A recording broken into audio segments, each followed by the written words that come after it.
Do you miss the golden age of gaming? The classics never really left, but if it's a hassle to set up old consoles and you want something a bit more fresh, check out these modern indie games instead, where I want to start with a childhood favourite of mine in Metal Slug, the classic arcade run-and-gun series from SNK that dominated arcades in the 1990s and is renowned for its fast-paced action, intricate pixel art and engaging gameplay mechanics. As the subgenre proposes, you are running and shooting at enemies, collecting a variety of power-ups like the iconic heavy machine gun, as well as using your grenades to take out enemy soldiers and tanks. But then, things start to get weird with aliens, mummies and more. Of course, the iconic Metal Slug tank is the namesake of the series, being a powerful vehicle that has its charm as well, since you could make the tank crouch to avoid enemy projectiles as an example, with the pixel art in this still holding up to this day and kickstarted my decades-long love affair with the art style.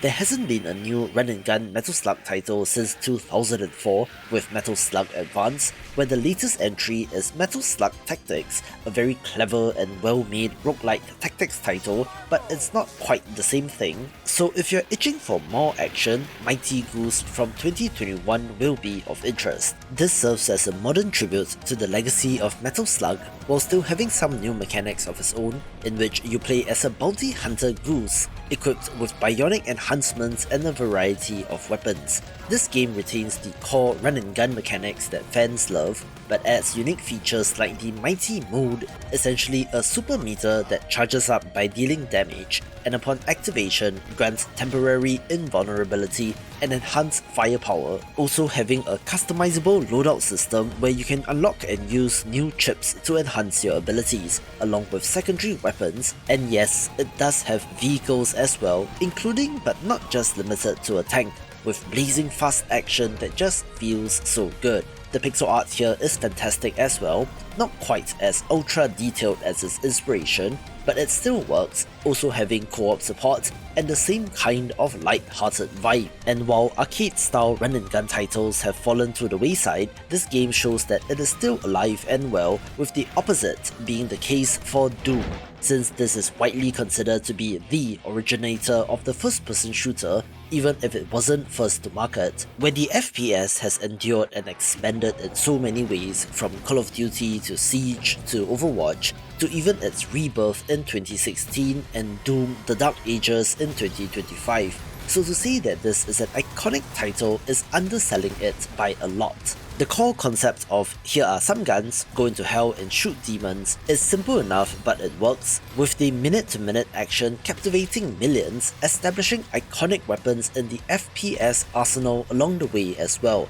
with the speed of combat being the most commonly highlighted feature. However, as modern games tend to be, modern Doom is all shiny and polished up as a AAA title should be, so for a throwback experience, check out Proteus, a game that immediately invokes Doom the moment you lay eyes on it, from the retro-inspired but still modern visual style to the guns and action, mixing 2D sprites and enemies in a 3D environment. However, there are more things going on under the hood, such as dynamic lighting effects, which I believe would not have been possible on older technology, and interestingly, does have multiplayer supports as well, although player population is not really a thing and you probably have to play with friends. There is a campaign mode with classically designed levels with backtracking and secrets, where the blood and gore of this game is probably more rip and tear than original Doom, funnily enough. Still, if all action single player shooters are your jam, do yourself a favour and pick this up, and let's go back to a classic genre which is not really being made these days in the 3D platformer, the chief example of which is Banjo-Kazooie. The 90s and early 2000s were the golden era of the mascot platformer, of companies and consoles tying their identity to a mascot character, with the transition from 2D to 3D resulting in games like this being made. Of course, the two character setup is iconic, where you largely control Banjo the bear, but Kazooie the bird has special abilities that have to be used to beat the game. As a result, British developer Rare attained legendary status through their releases in this era, with this game being celebrated for its vibrant worlds and level design, engaging puzzles, platforming, and a delightful array of power-ups. These games are also known as collectathon 3D platformers, where picking up jiggies and notes were critical to progress and to see the true ending. Following a hot streak, Rare and the IP was acquired by Microsoft, and gradually the old guard left, with the new team going on to make Sea of Thieves, which has been successful for them, but those former employees did form Platonic Games and of course made Yooka-Laylee, continuing on their legacy, and had one of the most insane Kickstarter stories at the time, raising over £2 million of a £175,000 target. Instead of a bear and a bird, we have a chameleon and a bat duo embarking on an adventure to stop the villainous capital B. This retains the essence of its predecessor with its colourful environments and quirky characters, with character-appropriate skills like Yuka's ability to gobble up berries for projectiles and Laylee's sonar attacks. This is about as classic as it can get, with the platforming and collection of items, but at launch, sentiment around it wasn't that great, since the level designs didn't feel as polished and there were reports of technical issues. Nevertheless, it successfully evoked the spirit of classic 3D platformers while offering something fresh, with the developers remaking this 2017 game in the yet-to-be-released Yooka-Laylee, which should be the definitive version, so if you love Rare, definitely play this title. And staying on the Nintendo train, we have to talk about Advance Wars, which debuted in 2001 on the Game Boy Advance, a beloved classic turn-based tactics title by developer Intelligent Systems, who are now best known for the Fire Emblem series. This, however, is a military-themed tactics title where you take on the role of a commanding officer, leading your army across grid-based maps to battle enemies, capturing buildings to put even more pressure on your opponent, as these buildings can spawn more units. There are various terrain types that affect unit movement and combat, having the now iconic animation of two groups of units attacking each other when they engage in combat. The original was a pixel art masterpiece, which was kind of mangled with the Reboot Camp remake, so once again, indie developers have to step in with Wargroove, basically the exact same thing but with fantasy creatures instead. There are 4 factions which are largely the same, with units differing only in cosmetic appearance, but otherwise, each of them have their own version of soldier, dog, spearman, dragon, giant, and more,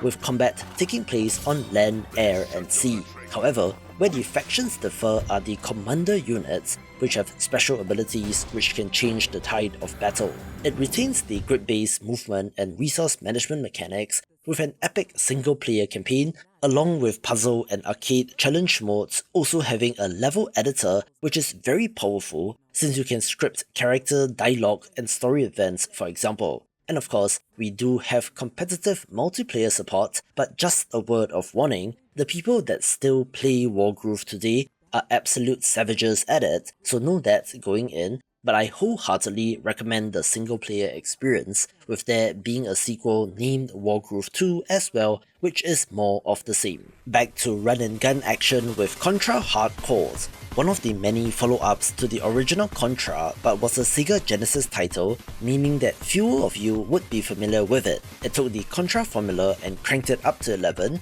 placing you in the shoes of an elite team with an actual story revolving around stopping a terrorist organization in possession of an alien cell which they intend to use to create weapons. But for the most part, it's your classic run and gun action title. It has 4 playable characters, a variety of weapons and different shooting modes, including 8 directional shooting, having that retro pixel art style and looks good even today, and was definitely on the more difficult end of things, with an almost arcade influence to its design in terms of the lives and continue system, where I'm happy to introduce Blazing Chrome, coming to us from Brazilian developer Joy Masher, who are masters of the retro pixel art style, nailing it to a T in this game in particular. Similar to Hardcore, this has tough as nails design in combat and bosses, and has a punishing continue system as well, along with multiple playable characters like its inspiration. Machines rule the world and humans are on the edge of extinction, where you play as the resistance, kicking some metal butt while attempting to free humankind. The action in this feels great, being fast-paced and challenging, with plenty of weapon variety such as a machine gun, flamethrower, grenade launcher, and even a mech suit of sorts, with an attack that looks similar to the Metal Slug tank. You also have the ability to roll to avoid attacks, mixing in side-scrolling and behind-the-back vehicle sections for variety. Where I absolutely love this developer due to their pixel art, the same can be said of this next developer, since I'm going to talk about the Heroes of Might and Magic series from New World Computing and 3DO, a series that defined my childhood ever since my cousin introduced HOMM 1 to my sister and I when we were kids, and I remember those long Sunday afternoons playing it. And then came HOMM 2, which my sister loves, and of course the legend itself, HOMM 3. This series of turn-based strategy titles stood out at the time, since as compared to RTS titles like Command & Conquer or grand strategy titles, this series made strategy games more accessible since you were exploring the overworld with your hero avatar on a horse, collecting resources and claiming resource building structures like mines, using these to build up your castle, which itself had creature dwellings, allowing you to recruit harpies, dragons, druids, skeletons, and more fantasy creatures. You add them to your army and move about the map, battling neutral creeps or enemy heroes in turn-based, grid-based combat, with the variety of creatures, artifacts, and even the titular might or magic focus of the heroes affecting gameplay. Also having epic story campaigns. HOMM 4 did not hit as hard, and the studio ran into financial trouble, with the IP ending up at Ubisoft of all places, with HOMM 5 to 7 being decent entries, but then it went dormant since 2015. Enter Songs of Conquest, a title that is heavily inspired by HOMM, and is the best independent example of such a title, retaining many of the core mechanics while still doing weird stuff with the castle building, which sprawls out into the world map, as well as a magic system involving essence which are generated by your troops. Spoiler alert, this was one of my favourite games of 2024, in part due to the nostalgia, but also since the game itself is great, having 4, now 5 factions due to the DLC, which are fairly interesting. This game has been a success for the team, who have promised extensive post-launch support, just announcing their next faction, named Roots as of recording, with at least one more faction to come, along with new maps, improvements to PvP and co-op, and much more, where fans of HOMM would be interested to know that there is a new entry titled Olden Era that looks very much like HOMM 3 and is one to watch. But if you're into action platformers instead, the Blue Bomber is about as iconic as it can get, dating all the way back to 1987 on the NES. Our hero was created by Dr. Light to battle against the evil Dr. Wily and to stop his plans for world domination,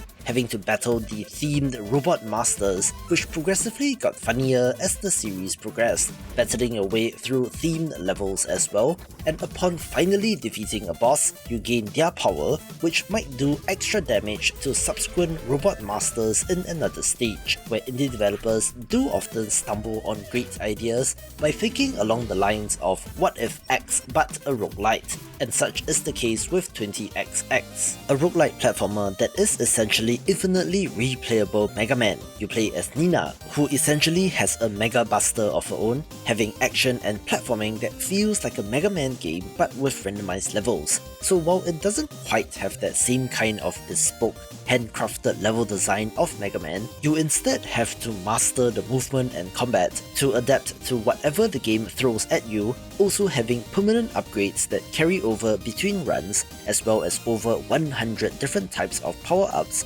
which gives you plenty of variety. I do worry about the long-term future of Mega Man though, with the latest entry, 11, being in 2018, so I'm quite sure that the younger generation is completely unaware of this character, which is not the case with the Blue Blur, since Sonic is as omnipresent in today's day and age, with movies, animated series, comics, and I suppose the furry fandom adding to his longevity. Again, this was from the time of mascot platformers, with Sonic being Sega and Sega being Sonic, essentially the face of their home console efforts to rival Mario. Even after the demise of Sega consoles, the Sonic games continued on from 2D into 3D, although the 3D titles were not as well received, so once again, indie developers came to the rescue with Freedom Planet in 2014. Originally conceived as a Sonic fan game, it eventually spun up into so much more, having 3 unique playable characters, for example, each with unique abilities that adds depth to the gameplay.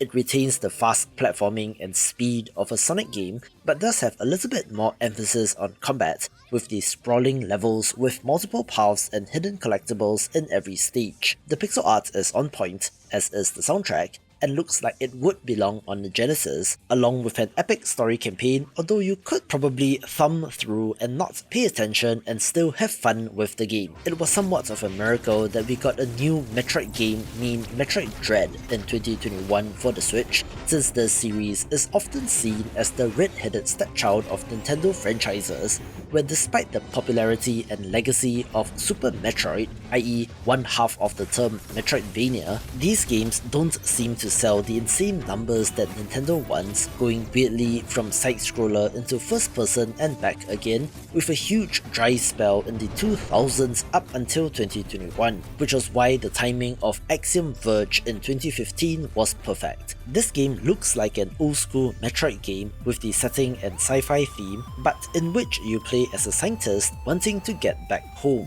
It is a bit meta in the sense that you can intentionally glitch through the game using your weapons, allowing you to pass through walls, for example, and is pretty cheeky in terms of overall game design, looking to pay tribute to its inspiration while simultaneously being its own thing, and has some of the best pixel art that I have seen and is up there among the best Metroidvanias. And we do have to talk about the second half of that equation in the Castlevania games as well, starting off as fairly linear action platformers, then sprawling out into the backtracking goodness that we have come to know and love. While many of the Castlevania games are great, including the GBA ones, people often point to Symphony of the Night as the Castlevania game, with a lot of its success being attributed to producer Koji Igarashi. It seems crazy now since Konami is dipping their toes back into games with their legendary IP, but at one point in time, they were letting go of teams and studios including Iga himself, who then started Artplay and took to Kickstarter to fund Bloodstained Ritual of the Night,